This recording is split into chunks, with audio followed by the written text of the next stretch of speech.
Anyways, how are you? All right, thank you. How do you? Very good, very good. So I was wondering, this album is, I just finished listening to it last night.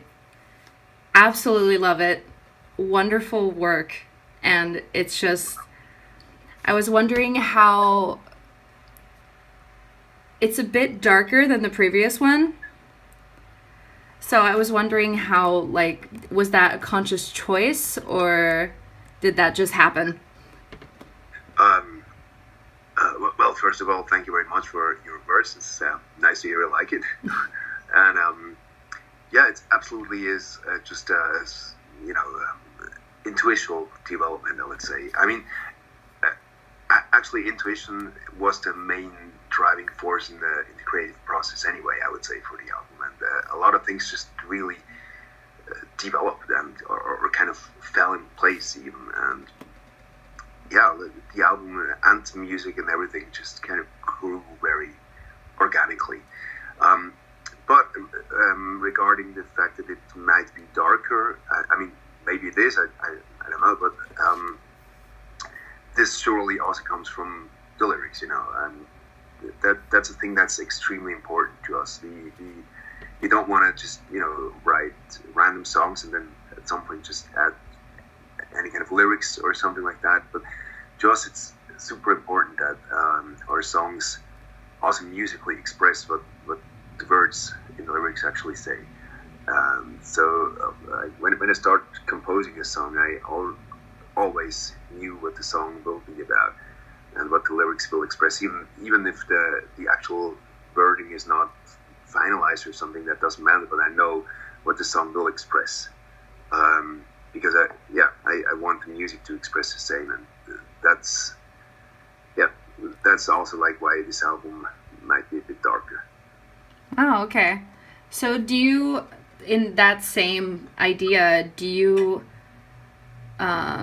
since you want the music to express what the lyrics are saying, do you choose when to switch languages, or does it just come to you? Yeah, that just really comes, as you say. It's actually well put. This is it hardly ever is a conscious decision.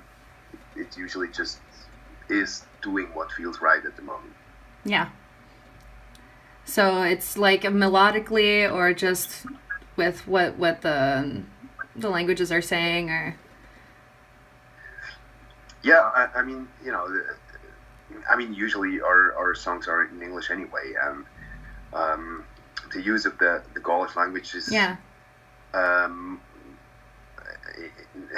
my parts basically, how do you say, artistic work to me.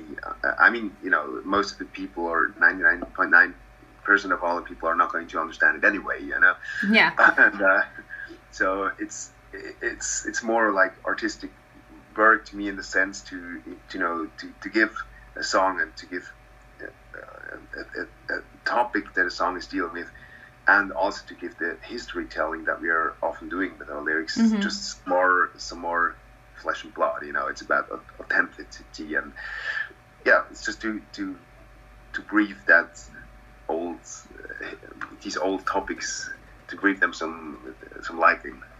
Okay. Do you have a favorite song that you've done on the album, or do you just love all of them? Exactly. I mean, for me personally, our songs and our albums, it's a little bit the same with kids, I would say. Yeah, I mean, they're all your babies. Exactly. I mean, you don't go to your kids and just pick one of them as your favorite or something. You just love and care about all of them. Exactly. Do you have a song that you're very excited about doing live? I'm extremely looking forward to perform the song "Worship" live. Oh yeah. We haven't done it before, but I'm really looking forward to that. Yeah, and there's a song with a live part, Fury. Oh, mine is Fury. Yeah. Yeah, is that live from a particular concert, or did you just want that sound? if you remember. Now I'm confused. I'm not entirely sure what you mean. I mean, it's not live and it's not post-live. There's a part in the song where you hear an audience. It's not an audience. But there's clapping and cheering. No. Well, maybe I misheard. I don't know.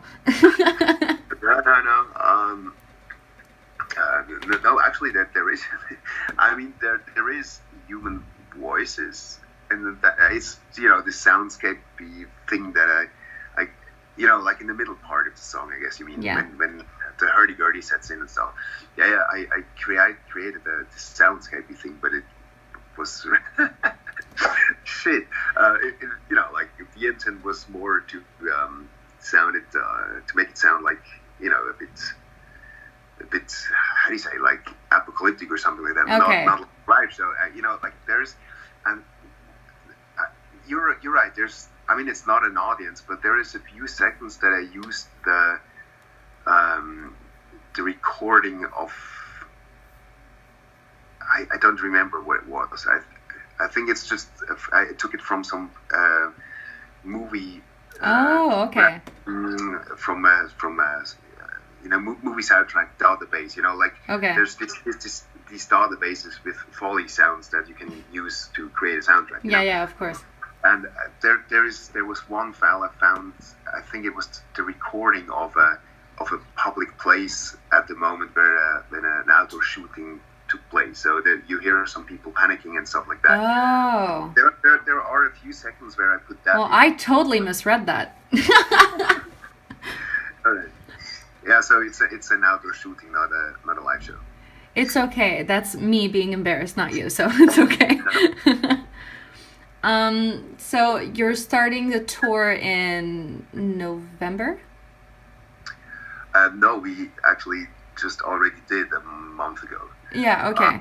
Because I was looking at the tour dates on Facebook and I couldn't figure it out. Yeah. I mean, not everything is online and announced yet, but it's a bit different, I mean, normally you release an album and afterwards you go on tour in support of the album, and this time it's a bit different. We start the Ategnatos World Tour cycle like already before the album is out. Okay. And the first part of the tour is already over. We just came back home a week ago or something, and it was through Central and South America, and now we have a break for like 4 weeks or something like that, and then the next part of the tour will take us to Australia and then Asia, China, Taiwan. I was talking about the European tour, I guess.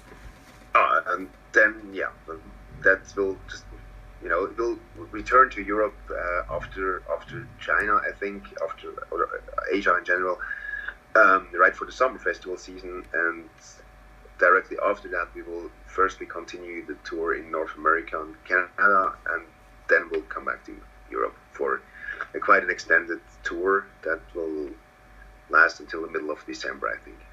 Wow, okay. That's a long trip. Kind of, yeah. You excited? Yeah, it's been a while that we've done like real massive touring. I mean, we always tour and we always tour a lot, but